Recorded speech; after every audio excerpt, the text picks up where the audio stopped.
Hello, welcome to this edition of LPAC Shorts. I'm once again joined by Brian Lance, a longtime associate of Lyndon LaRouche, economic thinker and researcher who has studied LaRouche's works and has applied LaRouche's ideas on economics to solving many of the current problems that we're facing today, which we've been talking about. Last few times we talked about infrastructure, and we're going to take that up again today because we just went through another series of weather events, particularly Hurricane Ida, which hit both the Louisiana coast and then went up and did some damage in New York. And our idiot president, Joe Biden, says, well, this is all because of global warming and climate change. It's here. So prepare for these things. It's going to get worse. And that's why you should allow him to spend, I don't know, $10 trillion or $7 trillion or $5 trillion or whatever it is on his Great Reset and Green New Deal, which is the most ridiculous thing in the world. Brian has done a lot of research and thinking on how with the use of existing and modern technologies, none of this damage really had to be done. You'd get some big weather events, but so Brian, why don't you tell us what you've looked into? Well, let's start with New York, New Jersey, because people, I think, most recently saw these pictures of the subways flooding and know of people dying in basement apartments, unable to get out, and the rest. And what generally is not known, first of all, is that the city, New York City's sewer system is only organized to handle what's called a 5-year storm. That is, there's a 20% chance of this storm in any given year in any 5-year period. That's called a 5-year storm. And that's 1.75 inches in an hour. Well, this storm delivered 3.15 inches. I think that was the average in the city. But that's not new. I mean, these numbers vary year to year. There's been no increase in major storms in the United States, over decades. But so that was just a total lie that Biden said when he. Yeah, Central Park's greatest rainfall was 8.28 inches, and that was back in the 19th century. I don't think I have the year here right in front. Oh yeah, 1882. September of 1882. That was the highest rainfall, 8 inches, 8+ inches. In an hour, or total? In 1 hour. In 1 hour. So that's like long before there was a big carbon problem. Right, and these numbers go up and down as you go over them. Yes, long before big carbon. Yes, absolutely. So what's happened? Well, here's an example. The city of New York has been building a new water tunnel, city tunnel number 3. It's 60 miles long. It brings water from the north up in Westchester County all the way down. It's been under construction since 1970. And it will allow for the closing down temporarily for investigation, for repair, and so forth of the leaking tunnels 1 and 2, which were built in 1918 and 1936, respectively. 100 years ago. I'm sorry? 100 years ago. Yes, 100 years. A century old. Yes, that's how old New York City infrastructure is. Now, so if you build for 1.75 inches, and you regularly get 3 inches or whatever in an hour, you know what's going to happen. You're going to flood and flood and flood again and again and again. So we have the technology, we have the know-how to build out a modern sewer system for New York City with tunnel boring technology, tunnel boring machines that are utilized around the world in major projects, not just somewhere else in China or Europe, but in Anacostia, Washington, D.C. on the Anacostia project, or Atlanta or St. Louis, Seattle. So that new sewer systems can be dug, can be tunneled. They're sophisticated technologies. They can be done rapidly. Look, and tunnel number 3 is not even finished yet. No fault of the workers. They're into the 4th generation on tunnel number 3.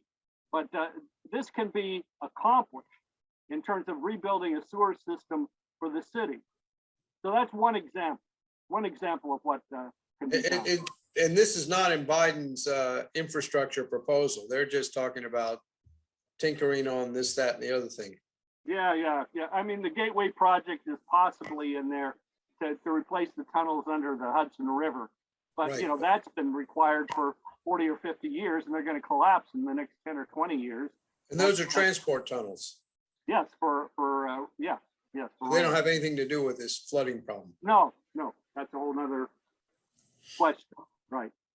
But it's all a question of building, and that's what we do. This country is built, and when we build, we can build better, and we can build a new platform. And this can be an example for other cities. You take Houston, Texas. You know, we flood all the time down here. We're flat, as you know. We're basically at sea level. All this water comes down towards the Gulf, right through the Gulf, this southeast part of Texas. Well, the tunnels can be dug, like in Tokyo. Tokyo has an entire system that was completed almost a decade ago to store floodwaters underground. And then after the storm has passed, then of course you can process it. You can process the sewage.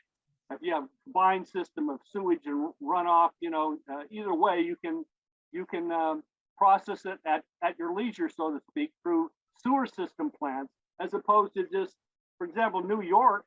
Going back to the example of New York, they currently dump 20 billion gallons of raw sewage into the Hudson and East River and other rivers every year because their treatment plants just overflow in the rainfall. So you obviously got to build more treatment plants. So these things, again, this is an example: modern technology, wherewithal. You know, a single tunneling device like in Washington D.C. it's manned by 20 people at any one time. You know, it operates 24/7, 5 or 6 days a week. A relatively small crew, sophisticated radar, sensors. It can adapt to the material it's going through, whether it's sandy or soil or rock. That's what you're dealing with. New Orleans is another case, a different kind of infrastructure, but we can deal with that as well. Well, so this just emphasizes or underscores that all this emphasis on Green New Deal and solar plants and so forth is completely in the wrong direction, because the kind of infrastructure you need to protect people and to provide for actual growth is right there, and it requires just a completely different mindset. You got to think about building. I remember LaRouche used to talk about, you know, digging down all the way to the bottom of the subway systems and sewers and so forth in New York and rebuilding it from the ground up. In fact, he used to talk about building cities, new cities throughout the United States, where you start by digging a big, and on Mars. Right. Yeah, digging a big excavation and going from the ground up. But what you say is we now have tunneling technology, which can actually reconstruct and refurbish and rebuild and create new water management tunneling systems. Oh yeah, the tunnel being built for New York at times is 500 feet underground. I mean, you know, at other places it's 60 feet or even 20 feet. But they have incredible adaptability and capability. In terms of New Orleans, just to talk about it briefly. Yeah, I was going to ask you about that, because they had a different problem there, because they did invest in infrastructure in the after Katrina on the levee system, which seemed to stand up to the. Yes, I think that's a very important, where as opposed to New York, New Jersey, where you had hundreds of lives lost, you had relatively few souls lost in the flooding of the recent Ida storm in the greater New Orleans, southern Louisiana area, well below 50. In fact, more of the deaths are from the heat and conditions that exist afterwards, because there's no electricity still in large part. Therefore, of course, there's no air conditioning, and it's very hot. 22,000 telephone poles were down. Power plants were not seriously damaged. 22,000 telephone poles, wood telephone poles. Why do we have wood telephone poles? Bury the telephone lines, or if you're really cheap, put up concrete and steel telephone poles. But you invest. If you invest once, you save in lives, but you also save, in resources, human and otherwise, over decades. And this can be done with transmission lines. Every 1,500 feet, you create a concrete box, and that's where the splicing goes on in terms of putting transmission lines underground. And California, Pacific Gas and Electric has agreed to bury their transmission lines, because of the relationship between those transmission lines and forest fires. So, this is a technology that can be done, and it's essentially a one-time investment. There's maintenance, but at far less, and you avoid these cataclysmic consequences.